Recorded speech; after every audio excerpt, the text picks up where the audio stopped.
Amin. Tuhan baik, amin. Selamat pagi, selamat siang buat kita semua yang sudah hadir pada siang hari ini.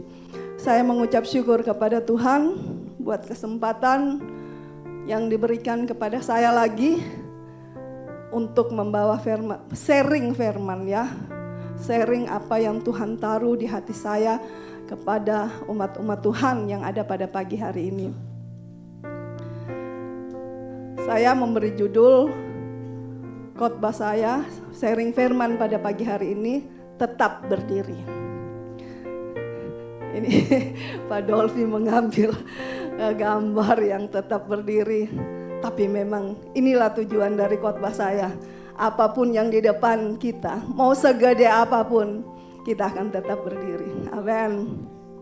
Itulah identitas kita, adalah orang-orang yang tetap akan berdiri dalam segala situasi. Amin. Sebelum saya memulai ya, nggak apa-apa saya baca dulu ayatnya ya. Ayat yang saya ambil di dalam Efesus 6 ayat 10-13. Akhirnya, hendaklah kamu kuat di dalam Tuhan, di dalam kekuatan kuasa-Nya. Kenakanlah seluruh perlengkapan senjata Allah, supaya kamu dapat bertahan melawan tipu muslihat iblis. Lanjut. Karena perjuangan kita bukanlah melawan darah dan daging, tetapi melawan pemerintah-pemerintah, melawan penguasa-penguasa, melawan penghulu-penghulu dunia yang gelap ini, melawan roh-roh jahat di udara. Sebab itu, ambillah seluruh perlengkapan senjata Allah, supaya kamu dapat mengadakan perlawanan pada hari yang jahat itu, dan tetap berdiri sesudah kamu menyelesaikan segala sesuatu. Ketika saya menyusun ya khotbah pada pagi hari ini, tiba-tiba saya dipenuhi dengan hadirat Tuhan yang begitu kuat. Dan apa yang saya dapatkan dari setelah saya mengevaluasi khotbah ini, begitu kuatnya saya dapatkan tentang kasih Allah. Saya bingung kok saya khotbahnya ini tentang peperangan rohani ya, tentang harus berdiri. Tetapi kasih Allah itu begitu kuat dan mengalir dan membawa saya pada peperangan rohani pada awalnya. Peperangan rohani itu pada awalnya itu ada di Kejadian, benar? Benar. Sebelum saya masuk ke sana, saya mau bertanya dulu, siapa yang percaya bahwa Allah adalah kasih? Amin. Karena Dia adalah kasih, maka apapun yang lahir dari diri Allah adalah kasih. Benar? Benar? Sepakat? Oke, kita sepakat. Apapun yang lahir dari diri Allah, itu dilahirkan dari hati yang penuh kasih. Amin. Ini sepakat? Jadi sepakat ya, kita nggak ada yang nggak sepakat ya. Saudara, saya dibawa kepada Kejadian ya, di Kejadian 4. Saya nggak tulis ya ayatnya karena memang ini sebenarnya bukan dari apa yang saya pikirkan, tetapi Tuhan membawa saya di Kejadian 4. Kalau Dama mau buka, boleh dibuka. Itu tentang bagaimana Kain dan Habel membawa persembahan kepada Tuhan. Dan di situ persembahan Habel diterima. Benar? Setuju ya, sepakat ya. Dan persembahan Kain ditolak. Tadi kita sudah sepakat ya bahwa semua yang lahir dari perbuatan Tuhan dilandasi oleh kasih. Benar? Nah, saudara, waktu Tuhan menolak persembahan Kain, apakah ini perbuatan kasih? Kita sudah sepakat tadi, jadi tidak ada yang harus menjawab, semua harus menjawab bahwa ya itu lahir dari kasih. Tidak ada yang boleh menjawab itu tidak lahir dari kasih, tapi lahir dari kemarahan. Ya, tidak ada yang boleh menjawab ini, jawaban kita harus sama, yaitu ketika penolakan persembahan Kain, itu lahir dari kasih yang terdalam dari Tuhan. Lahir karena Allah begitu mengasihi Kain. Oh, ini udah berkecamuk nih pikiran. Tetapi saya di bawah Tuhan seperti itu. Jadi ketika saya melihat hal apa yang terjadi dari konteks peperangan rohani tentang penolakan persembahan Kain, saya bingung. Saya kan bawanya belajar Efesus ya. Saya paling suka Efesus. Kok Tuhan membawa saya untuk melihat kejadian dan saya dibukakan begitu jelas. Terserah ya ini orang menganggap ini teologi apa ya.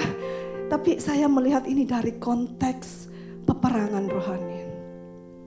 Jadi apa yang terjadi di Kejadian 4 ini?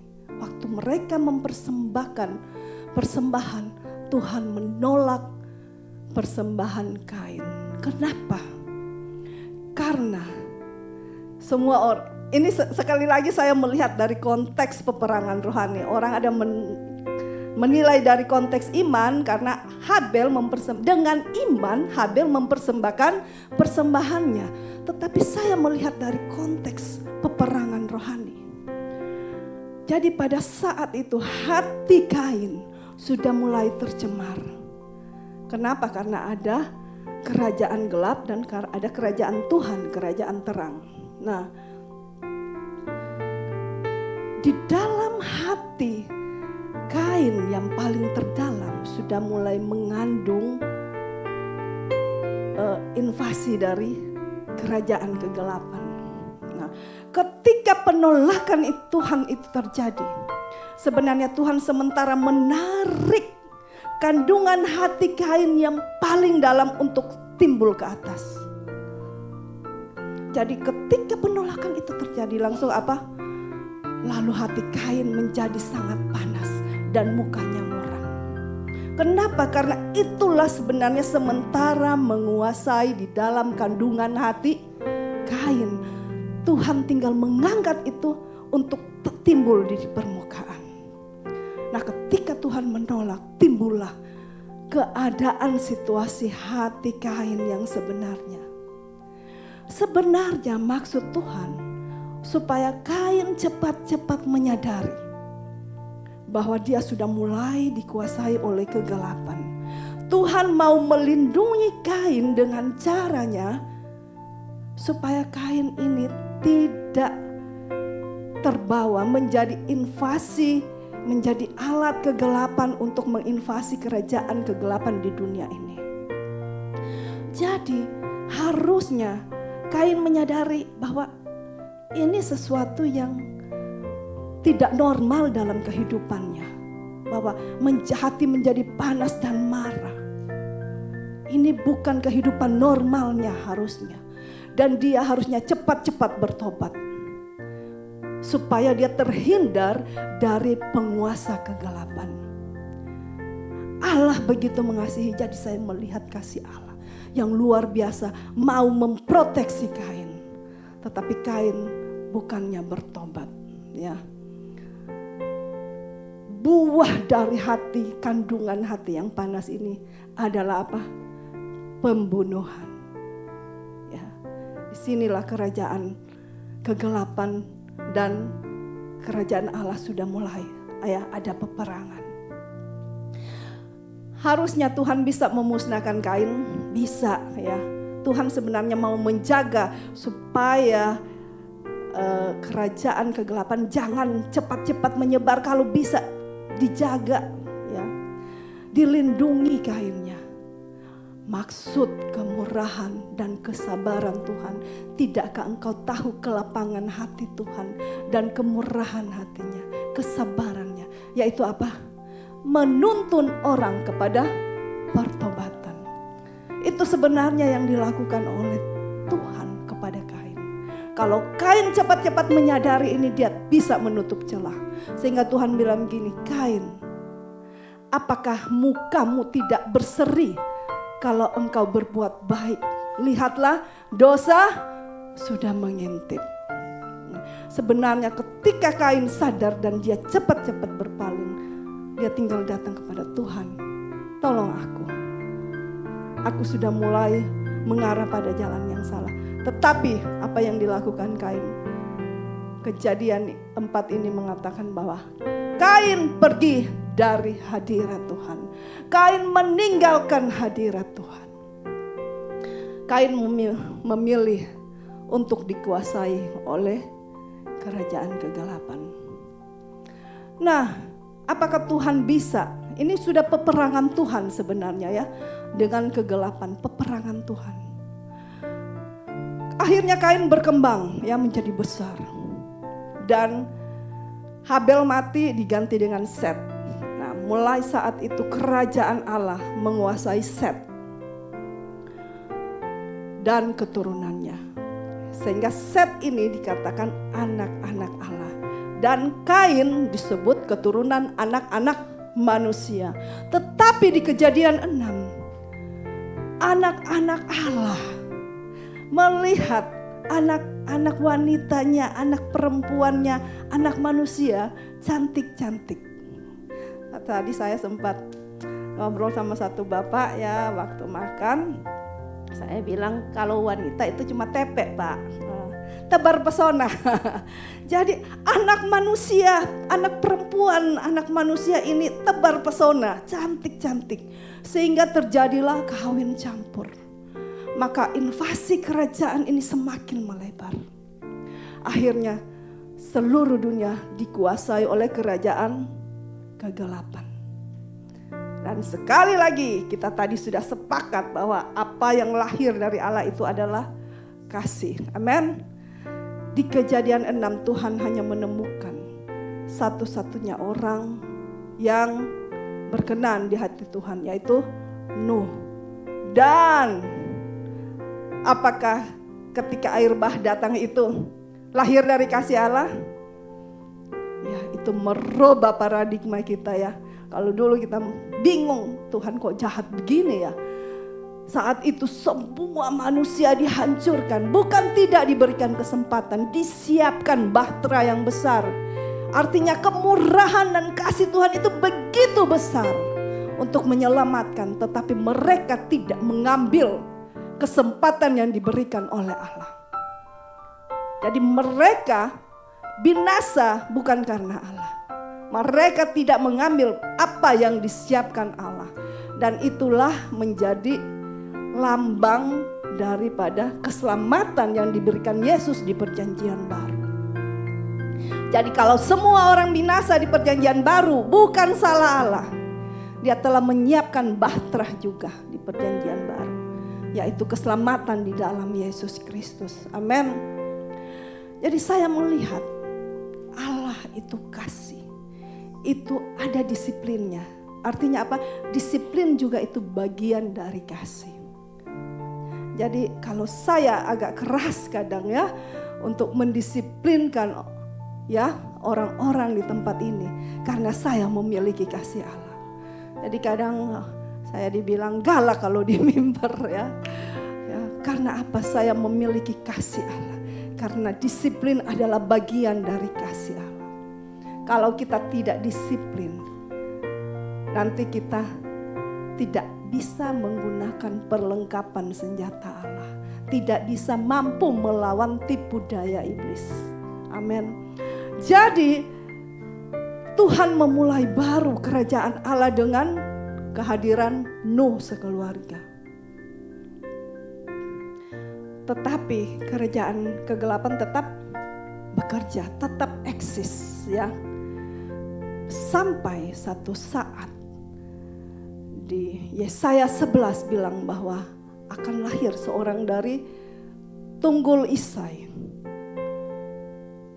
yaitu Yesus Kristus yang akan mengalahkan maut, mengalahkan kerajaan kegelapan. Dia ayat yang tadi boleh ditampilkan di Kolose 2 ayat 14 sampai 15. Dengan menghapus surat hutang yang oleh ketentuan-ketentuan hukum mendakwa dan mengancam kita, dan itu ditiadakannya dengan memakukannya pada kayu salib. Ia apa? Ia telah melucuti pemerintah-pemerintah dan penguasa-penguasa dan menjadikan mereka tontonan umum dalam kemenangannya atas mereka. Jadi sebenarnya penguasa-penguasa kerajaan kegelapan sudah dilucuti dengan memakukan Yesus di kayu salib. Itu sudah dilucuti. Artinya sebenarnya peperangan kita saat ini, makanya saya bilang Tuhan itu kasih. Kita di perjanjian baru tidak melawan penguasa dunia yang masih lengkap dengan senjata mereka. Tetapi kita melawan penguasa-penguasa kerajaan kegelapan ini yang sudah dilucuti. Perjanjian baru kita lebih mudah. Kita diberikan kelengkapan senjata rohani. Perjanjian lama tidak. Perjanjian baru kita sudah diberikan oleh Tuhan perlengkapan senjata rohani. Dan musuh yang sudah dikalah. Dan kita sudah ditaruh pada posisi sebagai apa? Orang yang lebih dari pemenang. Itu posisi kita, identitas kita. Walaupun kita kalah, kita tetap lebih dari pemenang. Dan itu sebabnya Tuhan memberikan perlengkapan senjata Allah supaya kita tidak kalah. Amin. Nah, Paulus dia katakan begini, kembali lagi di tadi, akhirnya jadi dari khotbah mulai pasal 1 Efesus, yaitu tentang kekayaan orang-orang terpilih, doa untuk pengertian tentang kemuliaan Kristus. Semua adalah kasih karunia, judul-judul itu ya, yang khotbah Paulus ya, surat Paulus. Rahasia panggilan orang-orang bukan Yahudi, doa Paulus, kesatuan jemaat, manusia baru, hidup sebagai anak terang, hubungan Kristus adalah dasar dari hubungan suami istri, taat dan kasih. Dari semua tulisan, Paulus menyimpulkan akhirnya. Dari semua tulisan akhirnya, apa? Hendaklah kamu kuat. Hendaklah kamu kuat. Bapak Ibu sekalian, kita dipanggil oleh Tuhan untuk mengenakan perlengkapan senjata rohani. Kita dipanggil untuk mengenakan senjata rohani. Karena musuh yang sudah dilucuti itu belum diikat, belum dikurung. Musuh itu masih berkeliaran. Jadi kita dipanggil untuk mengenakan perlengkapan senjata rohani. Tetapi karena kita tidak sadar, kita tidak menggunakan perlengkapan senjata rohani. Itu sebabnya kita mudah dikalahkan. Sadar atau tidak, musuh kita itu bukan musuh, tadi dikatakan bahwa apa? Musuh kita bukan darah dan daging, tetapi melawan pemerintah, melawan penguasa-penguasa, melawan penghulu-penghulu dunia yang gelap. Dia tidak punya senjata, tapi dia punya kegelapan. Ketika dia datang membawa kegelapan di dalam jiwa kita, maka seluruh jalan kita pun menjadi gelap. Kehidupan kita menjadi gelap. Ketika kegelapan memenuhi pikiran kita, kita tidak tahu apa yang kita lakukan. Segala sesuatu. Saya ada ayat ya yang saya ingat di Amsal itu bilang bahwa orang fasik, jalan orang fasik adalah kegelapan. Sebenarnya kita yang sudah menerima Tuhan, jalan kita adalah terang. Tetapi jalan orang fasik adalah kegelapan. Kenapa? Karena jiwanya, pikirannya dikuasai oleh kerajaan kegelapan. Tidak memakai apa? Ketopong keselamatan untuk melindungi pikiran. Jadi kita harus menggunakan seluruh perlengkapan senjata Allah. Tetapi seseorang yang menggunakan perlengkapan senjata Allah pun, kalau dia ya, kita lihat seorang yang sudah pakai baju besi ya, kalau dia tidak dilatih dan dia tidak kuat, tidak ada gunanya juga.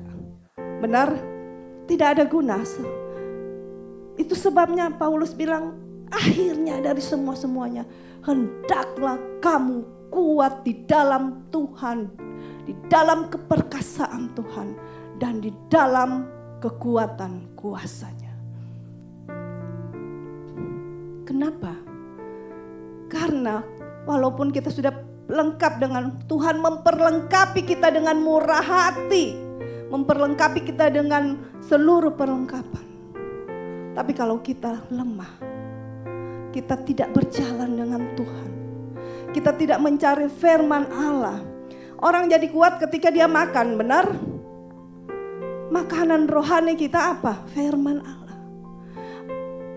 Kalau kita tidak bersekutu dengan Tuhan, kalau kita tidak mencharge hidup kita dengan kekuatan Tuhan, HP itu harus di-charge. Ada power yang harus masuk. Kalau kita tidak memasukkan power, kekuatan Tuhan lewat hubungan kita dengan firman Allah, hubungan di dalam doa dan penyembahan, kita juga menjadi kuat ketika kita ada di dalam komunitas orang-orang yang kuat. Ya, orang-orang yang kuat dalam Tuhan akan mempengaruhi kita untuk menjadi kuat. Kenapa? Karena jiwa kita pun akan terarah pada percakapan-percakapan yang melibatkan orang-orang yang kuat di dalam Tuhan. Jadi jangan salah pilih komunitas. Lihat-lihat kalau komunitas sudah mulai menjelekkan si anu si itu, ini akan menggelapkan jalan saya. Amin. Kita harus keluar dari komunitas itu, karena itu akan menggelapkan jalan saya. Itu sebabnya firman Tuhan berkata bahwa berubahlah oleh pembaharuan budimu. Karena dengan merubah pembaharuan pola pikir kita, supaya kegelapan tidak menguasai kita, maka kita seperti menggunakan apa? Ketopong keselamatan. Amin. Jiwa kita dilindungi oleh Tuhan. Saya lanjut nanti saya harus baca sampai di mana saya ya. Kunci kehidupan kekristenan di dalam perjuangan melawan penguasa kegelapan adalah menjadi kuat di dalam Tuhan, bukan dengan kekuatan sendiri. Nah, kalau kita sudah mulai perhatikan ya, ketika satu masalah datang, peperangan datang, tantangan datang, apapun yang kita lakukan stuck, tidak ada jalan keluar. Artinya kita sedang mengandalkan kekuatan sendiri. Kita harus meluangkan waktu dan mulai mencari Tuhan, supaya kita bisa mengambil kekuatan Tuhan, bahkan kuasanya. Karena kuasa Tuhan ini mampu mengatasi kelemahan kita. Dan kita harus mencari kekuatan Tuhan untuk mengatasi kelemahan-kelemahan kita, dan kuasa Tuhan untuk mengatasi permasalahan dan tantangan hidup kita. Kita tidak bisa melakukannya dengan kekuatan sendiri. Kalau kita sudah mulai stuck, balik saja. Kalau kita sudah tidak ada jalan keluar, itu indikator dari kita mulai mengandalkan kekuatan sendiri dan tidak mengandalkan kekuatan Tuhan. Amin. Karena perjuangan kita bukan melawan darah dan daging, tetapi melawan pemerintah-pemerintah, melawan penguasa-penguasa, melawan penghulu-penghulu yang dunia yang gelap ini, melawan roh-roh jahat di udara. Jadi musuhnya musuh yang tidak kelihatan. Roh kita sudah disegel, roh kita aman, benar? Tetapi musuh tidak menyerang tubuh kita. Dia juga tidak menyerang tubuh. Ini perlu kita ketahui bahwa musuh, kalau ada orang bilang saya diserang oleh iblis, oleh setan di dalam tubuh kita. No, tidak. Musuh tidak akan menyerang tubuh. Kenapa? Karena musuh kita bukan darah dan daging. Tidak punya tubuh. Bagaimana cara seperti angin begitu untuk menyerang tubuh kita? Nggak mungkin. Jadi dia menyerang apa? Menyerang jiwa kita. Jadi musuh itu menyerang jiwa. Itu sebabnya perlu sekali ketopong keselamatan. Jadi ingat kepada kita semua Musuh akan menyerang jiwa kita, menggelapkan pikiran kita, membuat kita stres, membuat kita penuh dengan beban, penuh dengan kekhawatiran, penuh dengan ketakutan. Dan ciri-ciri orang yang lemah adalah merengek-rengek, mengeluh-mengeluh, penuh dengan masalah. Kalau seseorang tidak kuat itu penuh masalah. Jadi sekarang orang-orang TLW sudah bisa membaca indikasi-indikasi apa yang saya punya ketika saya tidak mengandalkan Tuhan. Ya, tidak punya jalan keluar, selalu tertutup, pikiran kita tertutup, ya. Dan tadi saya katakan bahwa mulai ada tekanan, merasa tekanan, stres. Apakah kita sementara mengalami ini? Jadi kita tahu apa yang harus kita lakukan. Datang kepada Tuhan. Ambil waktu yang lebih lagi. Kalau kita jarang baca firman. Kalau kita jarang bersekutu dengan Tuhan. Hari Minggu aja susah datang. Sorry ya. Kalau hari Minggu susah datang. Apalagi di rumah. Maaf. Ya, saya suka bilang begitu. Firman Allah tinggal didengar aja, duduk dengar. Gak mau dengar. Mana mungkin di rumah mau baca dan mau pikirin ini Tuhan berbicara apa ya. Saya tidak percaya. Ya.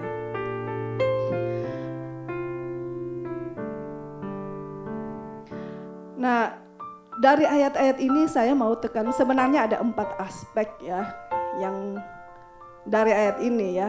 Yaitu tentang mengenakan seluruh perlengkapan senjata Allah, strategi dari musuh iblis ya, dan kekuatan Tuhan, perlunya menumbuhkan kekuatan Tuhan dan kuasa Tuhan, dan juga tetap berdiri tegap ya, karena di ayat itu tulisnya yang di ayat 13 dan 14 bilang bahwa tetap berdiri dan berdiri tegap. Ada 2 kali ya.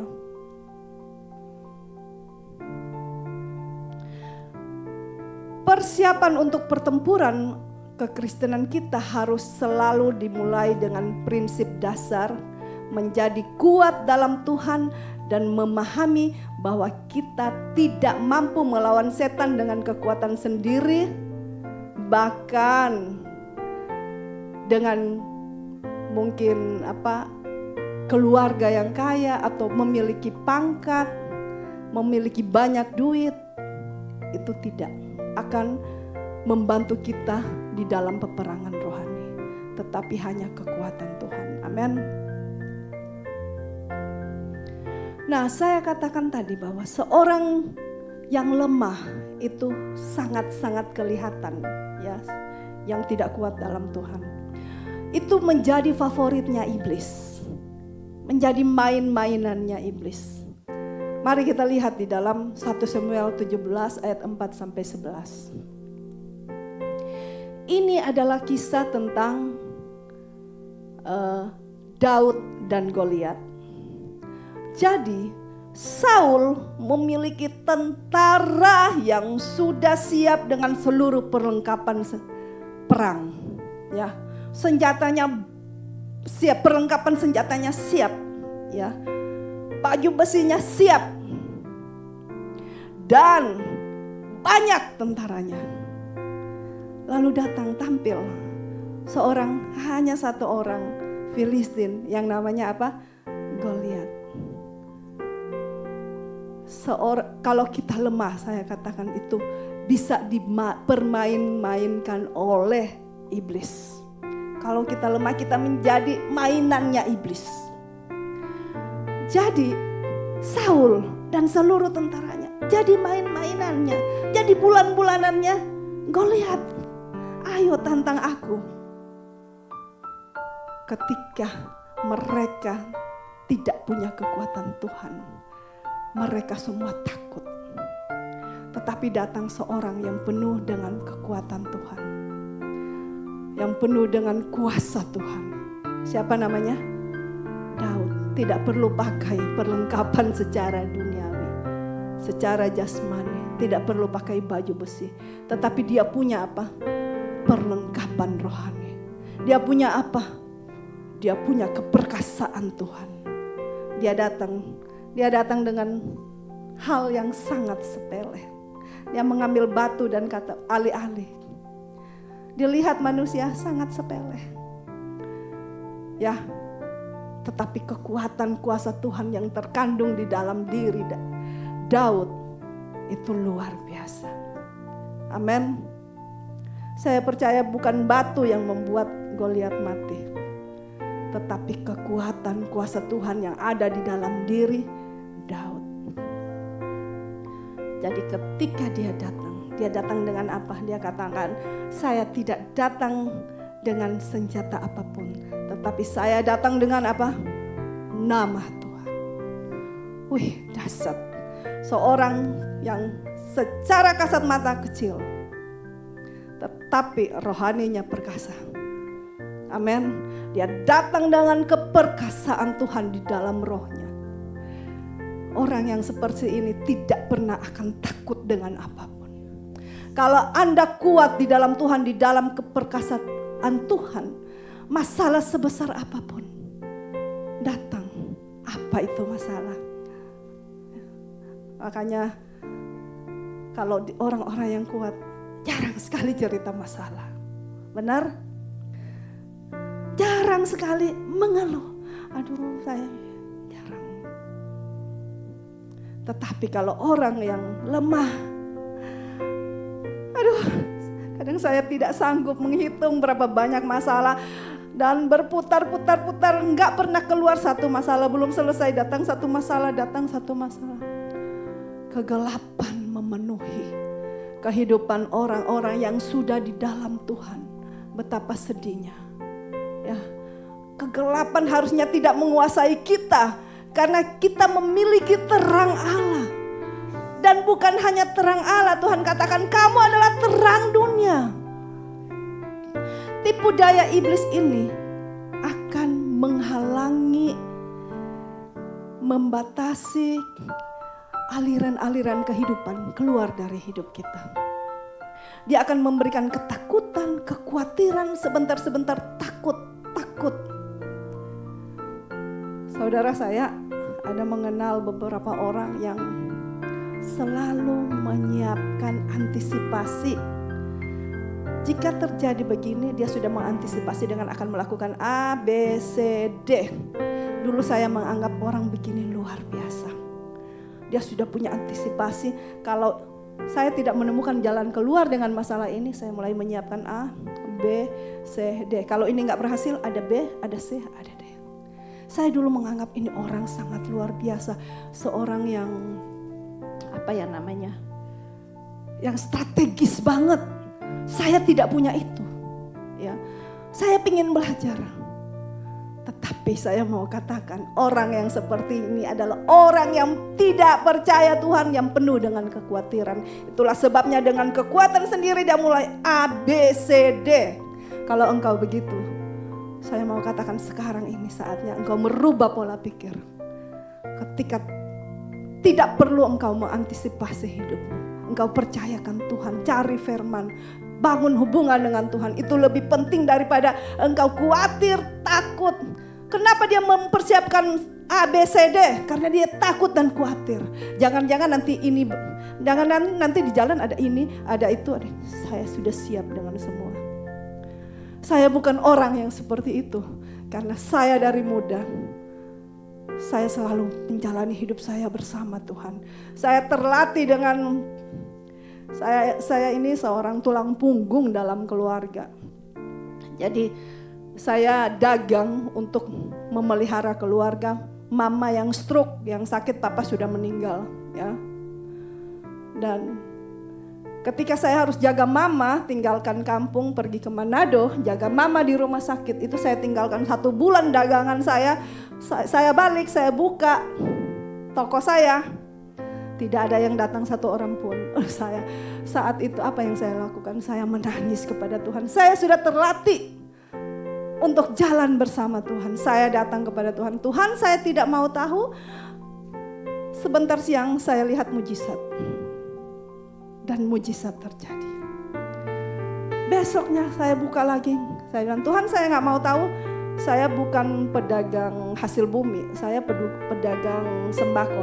Tapi saya gak peduli Tuhan. Saya punya iman juga masih kecil sih ya. Tapi ya saya berjalan bersama Tuhan, gak apa-apa kecil-kecil, yang penting berjalan sama Tuhan. Tuhan saya gak mau tahu ada 7 karung kopra datang hari ini. Dan benar 7 karung kopra datang. Ya. Dan mulai saya berjalan sama Tuhan. Jadi saya tidak pernah punya strategi apapun ya untuk mengantisipasi hidup ini. Saya percayakan hidup saya sama Tuhan. Kenapa? Karena saya sudah berjalan dalam kuasanya Tuhan ya. Seperti itu. Jadi ketika saya melihat orang yang punya strategi yang seperti itu, saya pikir saya ini harus belajar banyak ya. Tetapi setelah saya belajar lagi di Keris, saya lihat no. Ini tanda orang yang tidak percaya kepada Tuhan. Ini tanda orang yang lemah imannya. Ternyata bisa dilihat. Ya, si Cieni selalu bilang, orang yang punya kuasa selalu bisa dilihat. Ada kuasa yang bekerja, ada iman yang bekerja, selalu bisa dilihat. Dan seorang yang lemah pun selalu bisa dibaca. Jadi saudara hati-hati, ada orang yang baca hidupmu. Karena di TLW orang-orang pada pintar-pintar. Saya bilang saya mau khotbah. Di TLW beda sama yang dulu. Dulu saya bawa kertas kosong, tulis 4 ayat, saya berdiri di depan dan saya khotbah. Sekarang saya harus 1 minggu berpikir dan berdoa, Tuhan tolong, Roh Kudus tolong, karena ini orang TLW pintar-pintar semua. Haleluya. Saya lanjut ya. Dan penekanan saya di ayat, tolong Dama Efesus 6 ayat 13-14. Saya masih punya 13 menit ya. Benar ya Pak Dolvi?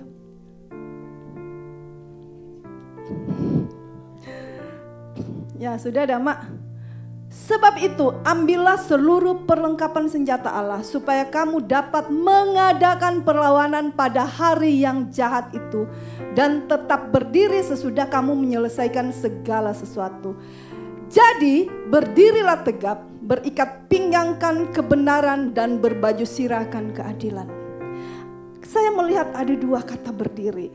Ya, jadi kenapa saya mau bawa sharing firman ini, karena saya terberkati dengan 2 kata berdiri ini. Sebenarnya 1 kata berdiri saja sih, tapi saya lihat kok ada 2 ya. Jadi berdiri di ayat 14 yaitu apa? Jadi berdirilah tegap, berikat pinggangkan kebenaran dan berbaju sirahkan keadilan.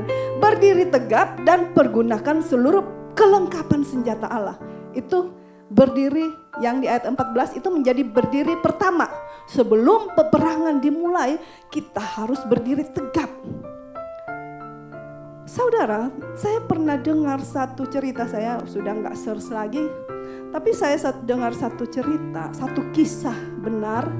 Bahwa ada ketika ada, saya lupa ya tentara apa. Ya, jadi mereka kalah dalam perang. Dan mereka pulang, akhirnya mereka dilatih oleh 1 orang pelatih. Jadi mereka dilatih dengan luar biasa, diajarkan dengan luar biasa, diperlengkapi dengan luar biasa. Tetapi kemudian, itu kelihatannya perfect. Semua orang memuji, sangat perfect. Tetapi mereka tidak pernah mengalami kemenangan. Kenapa? Karena akhirnya mereka tidak pergi berperang. Kenapa? Karena mereka tidak mampu berdiri tegap. Jadi perlu sekali kita untuk berdiri tegap. Punya keberanian, punya keyakinan penuh akan kuasa Tuhan bahwa saya yang akan memenangi peperangan ini. Ini berdiri pertama. Ya, punya keyakinan untuk maju. Saya yang akan menyerbu. Ya, karena saya memiliki kuasa Tuhan, kekuatan Tuhan di dalam saya. Kalau kita sudah siap semua belajar dengan perlengkapan senjata Allah, tetapi kemudian saya ragu-ragu, tidak ada guna. Seluruh perlengkapan itu tidak ada guna. tidak akan maju berperang. Kenapa? Nyalinya tidak ada. Sudah ada ketakutan. Karena memang musuh kita itu menyerang mental. Yang saya katakan, dia tidak menyerang tubuh, tidak menyerang roh, dia menyerang jiwa, dia menyerang mental kita. Jadi ini ada strategi, siasat iblis yang harus kita kenali. Ketika kita mengenali siasat iblis ini, kita akan mudah memetakannya. Amin. Jadi dia menyerang mental walaupun kelengkapan senjata Allah sudah siap. Orang-orang tidak berani berdiri tegap untuk siap berperang. Tidak ada guna. Ya, kita tidak akan memiliki hasil kemenangan dari peperangan kita. Amin. Nah, berdiri yang kedua adalah berdiri yang sebab itu ambillah seluruh perlengkapan senjata Allah supaya kamu dapat mengadakan perlawanan. Jadi setelah kita berdiri pertama, berdiri tegap, kita dapat mengadakan perlawanan pada hari yang jahat itu. Kita tidak tahu hari yang jahat kapan datang, tetapi yang penting bagi kita adalah kita siap berdiri teguh, tegap untuk menghadapi hari yang jahat kapanpun datangnya. Amin. Dan tetap berdiri sesudah kamu menyelesaikan segala sesuatu. Jadi sebelumnya kita harus berdiri, sesudahnya pun kita harus berdiri. Kita berdiri dengan penuh keyakinan akan hasil apa yang kita imani, yang kita percayai, hasil apa yang kita harapkan. Ini pun berdiri ini ada dua lagi ya ternyata saya lihat. Jadi kita tetap percaya berdiri bahwa sayalah pemenangnya. Tetapi ada satu berdiri lagi yang kita akan lihat di dalam, tolong Damak 1 Samuel 30 ayat 1 sampai 6. Ini adalah satu kisah tentang Daud. Saya nggak baca karena waktu saya nggak panjang ya. Jadi kisah ini tentang Daud yang berperang dengan orang Amalek. Jadi waktu dia datang ke Siklak, di mana di Siklak itu tempat tinggalnya dan kawan-kawannya, pasukan-pasukannya, istri-istri mereka, harta mereka semua ada di sana. Waktu dia balik, semua sudah kosong. Orang Amalek telah menawan istri-istri mereka dan menjarah habis harta mereka. Dan dikatakan di situ mereka menangis. Coba ayat 3 ya. Dan 4. Ayat 4. Lalu menangislah Daud dan rakyat yang bersama-sama dengan dia itu dengan nyaring. Sampai mereka tidak kuat lagi menangis. Kesedihan yang begitu pilu.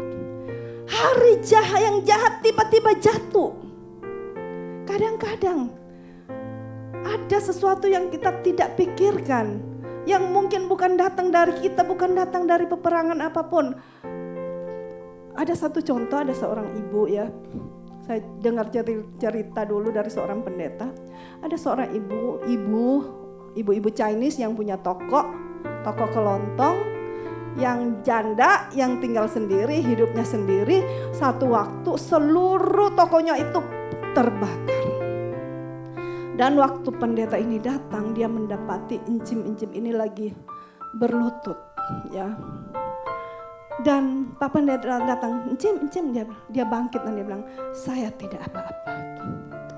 Hari yang jahat tiba-tiba jatuh ke dalam diri encim-encim ini. Tanpa dia sangka-sangka, tanpa kesalahan, tanpa apapun.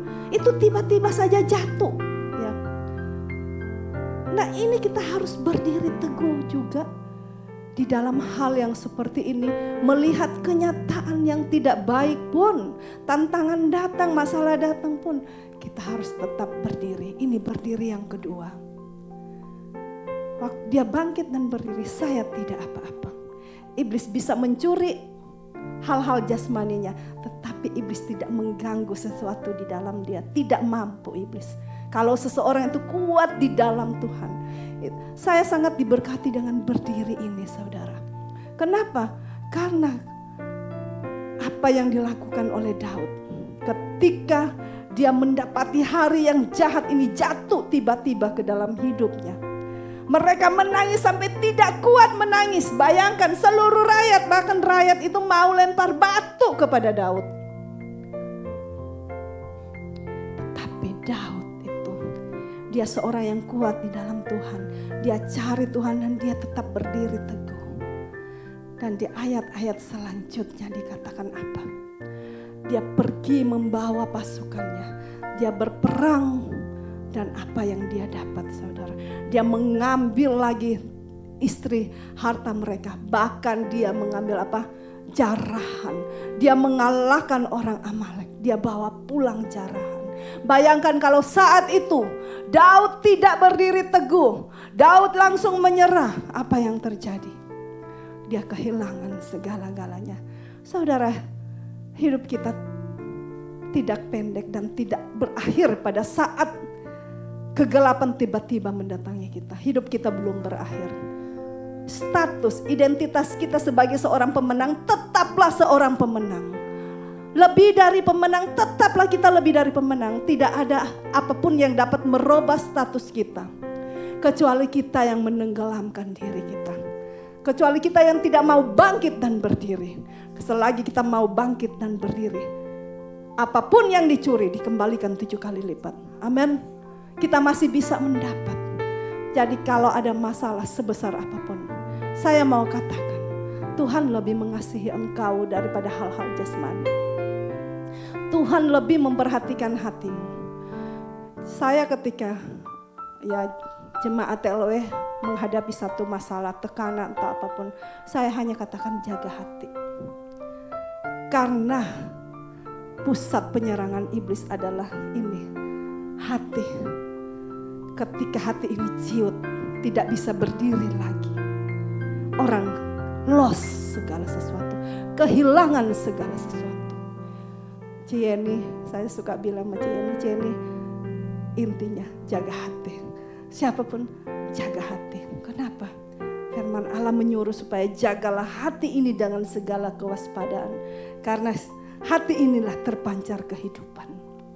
Amin. Iblis coba-coba memblokir hati ini supaya kegelapan menutupi hidup kita, tapi tidak. Terang Allah datang dalam hidup kita. Bangkitlah, jadilah terang. Sebab terang Tuhan terbit atasmu.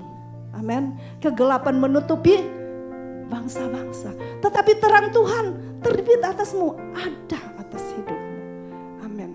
Ini berdiri yang kedua yang menjadi berkat buat saya. Saya juga punya masalah, bukan tidak. Tetapi bagi saya masalah itu bukan untuk dikeluhkan. Tetapi masalah itu saya harus tantang, saya hadapi dan saya selesaikan dengan kekuatan dan kuasa Tuhan. Amin. Ada masalah yang harus saya selesaikan dan saya percaya sedikit lagi itu selesai. Masalah besar, besar. Tetapi bagi saya kecil karena Tuhan saya besar. Kalau orang mendengar masalah saya, orang akan bilang besar sekali masalahnya. Bukan gak punya. Tapi pernahkah melihat kita sedih karena masalah? Saya terlalu percaya dengan Allah saya dan saya punya kekuatan dan kuasa Tuhan. Dan saya tetap teguh berdiri. Orang pikir mungkin kok gak punya kesaksian ya Bu Nini ama.